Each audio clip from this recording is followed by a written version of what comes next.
sa nagdaang 25 taon, hindi matatawaran ang kontribusyon ng isang German NGO sa pagpapalaganap ng impormasyon tungkol sa mga nangyayari sa politika at ekonomiya ng Pilipinas.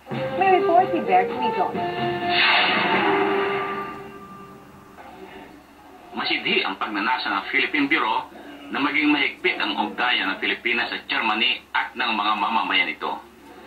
Sa kanilang ika-25 anibersaryo, nagdao sila ng 3 araw na komperensya at ipinaliwanag ang kanilang gawain. We would like to spread information about political issues in the Philippines. We would like to inform German people here about the Philippines. Dahil sa impormasyon na kanilang ipinalalaganap, mas nauunawaan ng mga Pinay dito ang nangyayari sa Pilipinas. We also get the same quality information from them, no? That what they are distributing to the Germans, and it really makes a lot of difference. Ako bilang journalist, this is a good way to update myself on what is happening in the Philippines. Nangako ang grupo na patuloy silang magbibigay ng kinakailangang impormasyon sa mga nangyayari sa Pilipinas para sa Aliman at mga Pinoy na nakatira dito. Para sa Balitang Europe, Bert Quizon, Wuppertal, Germany.